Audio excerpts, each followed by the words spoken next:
Hola a todos, mi nombre es Paula Basualdo y voy a presentar el tema de la Revolución Francesa para la materia de Historia Moderna. Vamos a hablar sobre los debates teóricos, sus orígenes y vamos a hablar sobre la sociedad estamental y la sociedad de clases. Para poder hablar sobre la Revolución Francesa debemos de situarnos en el tiempo y en el lugar. Surge en Francia a finales del siglo XVIII, en un momento en el que el régimen de la monarquía absoluta estaba comandado por el rey Luis XVI y por su esposa María Antonieta, quienes eran parte o base de este poder. Para hablar de monarquía absoluta debemos entender que el rey era quien tomaba las decisiones que beneficiaban o no al pueblo. El rey se encargaba de hacer las leyes, la justicia, por ejemplo, dictaba leyes que a él le parecían beneficiosas, hacía justicia, administraba la justicia cuando él creía que era necesario. En cuanto al control de la economía, Francia estaba atravesando una crisis muy importante por el hecho de haber vaciado su caudal monetario para financiar la guerra en las colonias estadounidenses. Por ese motivo y también por el despilfarro de la aristocracia, de la nobleza y del rey mismo y su esposa, es que Francia estaba atravesando una crisis económica impresionante, de la cual no podían resurgir. Otro de los factores fue que el pueblo trabajaba de una manera antiquísima, como se trabajaba en la etapa feudal, en la cual producían o sacaban sus productos del suelo y los artesanos no podían ser competentes a las producciones industriales o de maquinarias pesadas que se estaba logrando en Inglaterra. Por otra parte, el rey también controlaba el sector del clero, la iglesia, una iglesia en la cual no era tolerante a otras religiones, una iglesia que no seguía sus preceptos, dados que los obispos y los sacerdotes no cumplían con las normas morales de conducta que debía de tener una persona que estaba dentro del estado eclesiástico. Por ejemplo, tenían esposas e hijos. En cuanto al ejército, el rey dictaminaba a dónde se podía hacer la guerra, a dónde se podía hacer la paz, cuánto era el dinero que iba a aportar para el Estado para poder solventar una batalla, una guerra, dónde se luchaba, contra quién y por qué beneficio. Este mapa nos muestra los sectores y el territorio que cada reino podía tener a su disposición. Dentro del régimen social que acontecía en la época existían tres estados. Estaba el primer estado, que era formado por el clero. Era la iglesia, quienes no pagaban impuestos, se beneficiaban con el diezmo que el pueblo llano les podía otorgar. Tenían grandes extensiones de tierra. El segundo estado estaba compuesto por la nobleza y la aristocracia, quienes muy pocas veces pagaban impuestos, solo cuando el rey se los pedía, quienes participaban de los eventos dentro del reino y les cobraban impuestos al pueblo llano, que eran los campesinos, quienes, como una forma de relación de vasallaje antiquísima o antigua, debían de pagarle impuestos a los nobles por trabajar sus tierras y venderles solo sus productos a ellos. Era una relación de monopolio. Dentro del tercer estado se encontraba el resto de la población francesa, que abarcaba el 97%.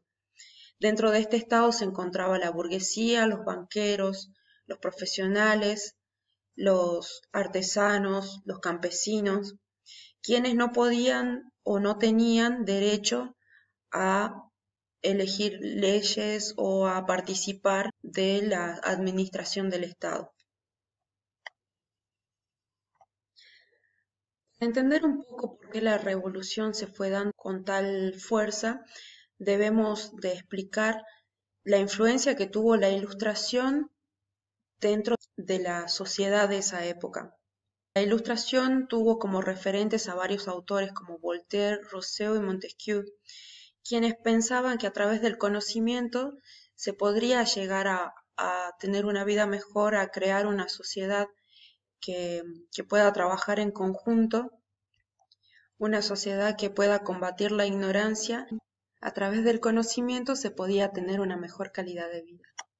Este tipo de teorías se debatían mucho en las reuniones dentro de las casas de la aristocracia, en donde se debatían temas dentro que se situaban dentro de la enciclopedia, temas científicos, de políticas, sociales, económicos, etc. En esta enciclopedia quedaba plasmado que una sociedad que pensaba por sí misma y dejaba de creer en los mitos y las creencias religiosas era una sociedad que estaba destinada a lograr objetivos verdaderos. Estos autores y filósofos creían en los principios de la razón, la verdad, la igualdad y la fraternidad. Definiendo un poco lo que es la revolución, fue un proceso político y social que se dio a partir de la incapacidad y la falta de toma de decisiones por parte de la monarquía para que el beneficio sea para todo el pueblo, la mala malversación de capitales, y sus consecuencias fueron el derrocamiento del rey y su ejecución posterior. Muchos autores se preguntaron si la Revolución Francesa había sido una sola o fue una serie de revoluciones que dieron lugar a una interpretación estructuralista. Muchos autores de diferentes escuelas y con diferentes perspectivas ideológicas se plantearon si la Revolución Francesa fue solo una o si fueron varias revoluciones que se dieron a partir del año 1789. Esto se llama interpretación estructuralista. En esta interpretación lo que se busca es formar una idea o una teoría sobre lo que fue la Revolución Francesa, pero desde una perspectiva científica y no desde una perspectiva ideológica o subjetiva.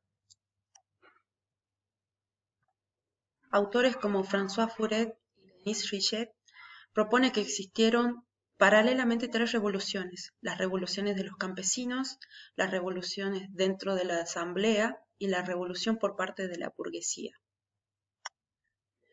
Se piensa que la burguesía lo que quería obtener era un lugar en la administración del Estado, y para poder llegar a eso necesitó de un espíritu patriótico por parte del pueblo, un pueblo que se una tanto en el campo como en la ciudad, y va a ser un pueblo revolucionario. Los campesinos llegaron a la revolución ya cansados, hastiados de vivir en la suma pobreza, de tener que pagar siempre las ganancias que ellos podían conseguir. De lo poco que ganaban tenían que pagar, tanto como el diezmo en la iglesia, los impuestos locales que le pedían los nobles, y tenían que dar parte de su producción campesina a los nobles también, como una forma de relación monopolista. Estas injusticias desencadenaron en el enojo y en el levantamiento del pueblo en contra de la monarquía por todas las desigualdades que ellos sufrían.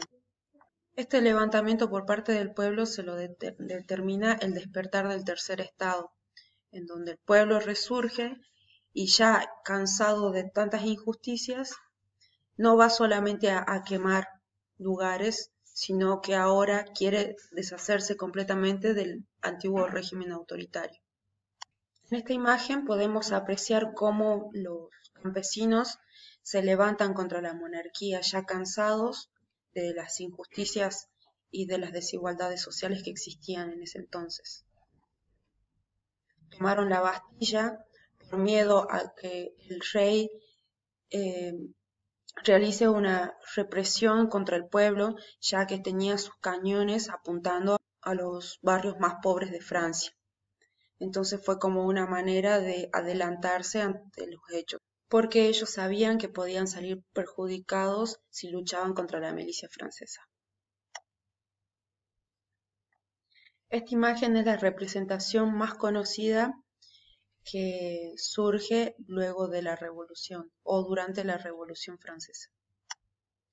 Esta imagen representa el origen de la Revolución y el pueblo levantándose contra la monarquía.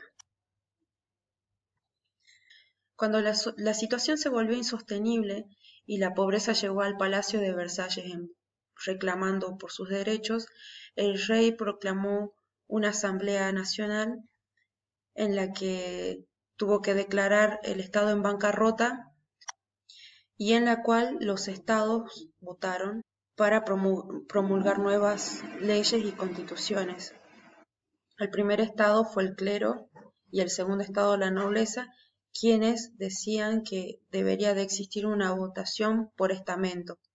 En cambio, el pueblo llano, los representantes del pueblo llano, querían que haya representación por cada persona, haya una votación por cada persona. Una vez que el pueblo llegó a reclamar a Versalles por sus derechos, el rey tuvo que declarar el estado en bancarrota dada la crisis económica que acontecía en ese momento. Y también convocar a una asamblea en la que se juntaron los representantes de los tres estados, el clero en el primer estado, los nobles en el segundo y el pueblo llano en el tercer estado. El primero y el segundo estado quería que existan votaciones por estamentos, es decir, que solamente esos dos estados podían votar para legislar nuevas leyes. El tercer estado, en cambio, proponía que cada persona pueda votar para una igualdad de decisiones dentro del Estado. Ante la negativa de estas peticiones por parte de la monarquía hacia el pueblo llano, empezó una serie de conflictos en las cuales dentro del tercer estado se unieron dos representantes de la nobleza y casi 150 personas que formaban parte del clero para ayudar en cierta manera a que el tercer estado pueda tener voz y voto. Este tercer estado tuvo que cambiar su sala de asambleas dentro del mismo Palacio de Versalles, pero ellos eran quienes decían que representaban verdaderamente al pueblo francés. Los pequeños burgueses fueron adquiriendo gradualmente un capital líquido el cual les beneficiaba para poder comercializar y comprar empresas y poder tener negocios. Pero esto no los habilitaba a ellos a que formen parte dentro de una sociedad noble o de una sociedad aristócrata, ya que no tenían un vínculo de nacimiento o su sangre no era una sangre real. Entonces ellos lo que deseaban era participar activamente de las decisiones administrativas del Estado. Y se dice que fue gracias a ellos que empezó la revolución, porque ellos fueron quienes persuadieron al pueblo para que reaccione para poder levantarse contra la monarquía.